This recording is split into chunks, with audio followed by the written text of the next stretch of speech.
जून के महीने में ये दो ग्रह हाथ पकड़कर कराएंगे नैया पार, धन लुटाएंगे पूरे जून के महीने में आपके ऊपर बार बार।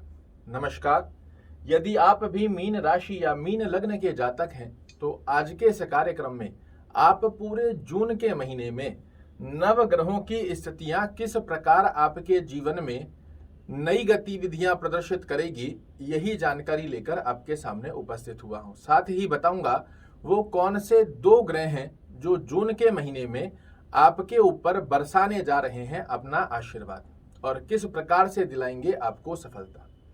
सबसे पहले जानिए पहले सुख के बारे में, जो है निरोगी काया।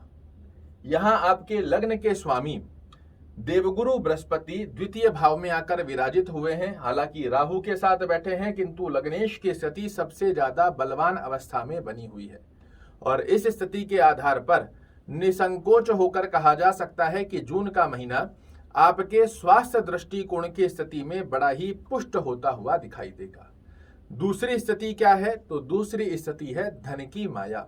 धन की स्थितियां जून के महीने में आपको क्या संकेत दे रही है? यहां आपके धन के स्वामी मंगल महाराज पंचम में आकर नीचस्थ हुए हैं। ये जून के महीने में धन से संबंधित उतार चढ़ाव बनाते हैं। आकस्मिक लाभ करने आप जाएंगे, किंतु लालच दिलाकर सडन ऑफ लॉस करवाते हैं। तो सबसे पहली अवस्था जो आपको समझने की है, ये ज्योतिष के माध्यम से ही आप जान सकते हैं। किसी भी प्रकार का ऐसा निवेश ना करें जो आपको लालचवश ग्रीडीनेस देता हुआ कि शेयर मार्केट में पैसा लगा लेते हैं, कोई ऐसी अपॉर्चुनिटी आपके सामने बनकर आ गई कि यहां से मोटा पैसा आ सकता है, इसके ऊपर बिल्कुल भी मत फंसिएगा। बाकी धन की स्थितियों को देवगुरु बृहस्पति बहुत अच्छे से बैलेंस कर लेंगे, क्योंकि ये धन के कारक ग्रह हैं और कुबेर के खजाने में बैठे हुए हैं और यही वो पहले ग्रह हैं जो जून के महीने में आपकी हाथ पकड़कर कराएंगे नैया पार, धन की स्थितियों को आपके ऊपर लुटाएंगे बार बार। कर्म क्षेत्र की यदि हम चर्चा करते हैं तो कर्म भाव के स्वामी देवगुरु बृहस्पति ही होते हैं और जाकर विराजित हुए हैं धन स्थान पर। यह स्थिति क्या संकेत दे रही है? तो आपके कर्म की दक्षता के दम पर आप अच्छा खासा धन अर्जित करें, किंतु कैसे? तो देवगुरु बृहस्पति की स्थिति के आधार पर, जो कि क्या है? सात्विक स्थिति। तामसिक स्थितियों से धन अर्जित जून के महीने में नहीं होगा। जो आप ईमानदारी से सच्ची निष्ठा से कार्य कर रहे हैं उसमें ही आपको देवगुरु बृहस्पति भरपूर धन दे देंगे, किंतु शॉर्टकट बिल्कुल भी जून के महीने में आप मत लगाइएगा। भाग्य स्थिति की यदि हम चर्चा करते हैं तो आपके भाग्य स्थान के स्वामी मंगल महाराज पंचम भाव में आकर नीचस्थ हुए हैं। ये क्या संकेत दे रहे हैं? ये स्पष्ट संकेत दे रहे हैं कि आपको जून के महीने में बिल्कुल भी भाग्य भरोसे नहीं रहना है। तो क्या करें? कर्मेश के ऊपर फोकस कीजिए। ये आपके कर्म भाव का स्वामी गुरु धन भाव में जाकर बैठे हैं और नवम दृष्टि से आपके कर्म को देख रहे हैं। कर्म की दक्षता के दम पर आपको सफलता प्राप्त होगी। जून के महीने में भाग्य भरोसे बिल्कुल भी नहीं बैठना है। बात करें यदि शिक्षा दृष्टि की स्थिति क्या संकेत दे रही है, तो आपके शिक्षा भाव के स्वामी भी यहाँ पर आप देखेंगे मंगल महाराज आपकी पंचम भाव शिक्षा भाव में आकर विराजित हुए हैं। ये कहीं ना कहीं आपके कंसंट्रेशन को भंग करेंगे, कहीं ना कहीं आपको अपनी शिक्षा के अंदर आलस्य प्रवृत्ति की स्थिति बनकर आना, कंसंट्रेशन की स्थिति भंग होना, अपनी ही विद्या के ऊपर क्रोध जैसी स्थिति, मुझसे नहीं हो पा रहा, मैं तो नहीं कर पाऊंगा, इस प्रकार के विचार बनाएंगे। किंतु यहां से आपको बचने की आवश्यकता रहेगी, अन्यथा अन्य विद्यार्थियों की अपेक्षाकृत आप अपने आप को पीछे खड़ा हुआ देखेंगे।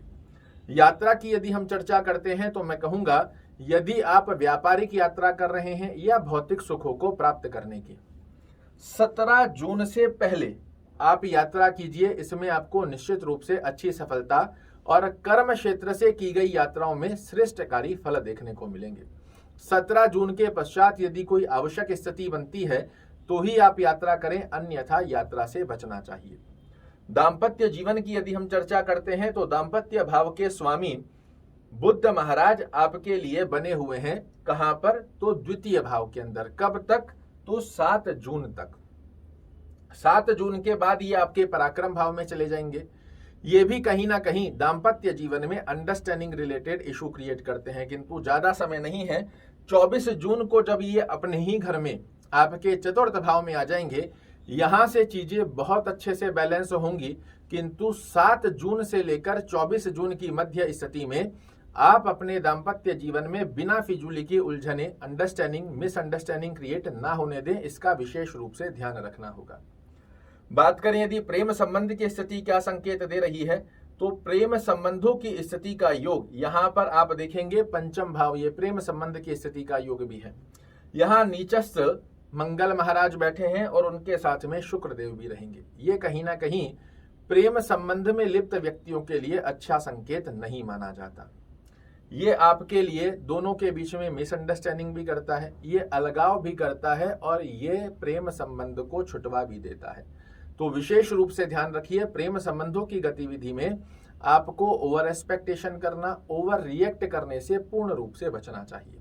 अब जानते हैं उस ब्रह्म की के बारे में जिसका पालन कर कर जून महीने को बना सकते हैं आप यादगार। ओम गुरुवे नमः का जाप कीजिएगा।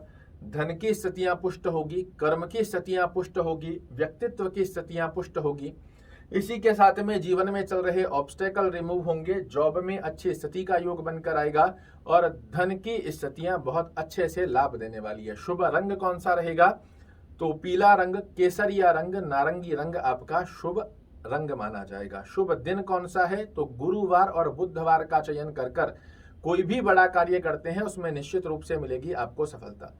शुभ अंक कौन सा बन रहा है, तो शुभ अंक आपके लिए रहेगा 9। इस 9 नंबर को प्रयोजन में लाकर आप बना सकते हैं जून महीने को यादगार। आशा करता हूं मेरे द्वारा दी गई ये जानकारी आपको पसंद आएगी। कल फिर से एक नई जानकारी लेकर आपके सामने उपस्थित होऊंगा। तब तक के लिए नमस्कार।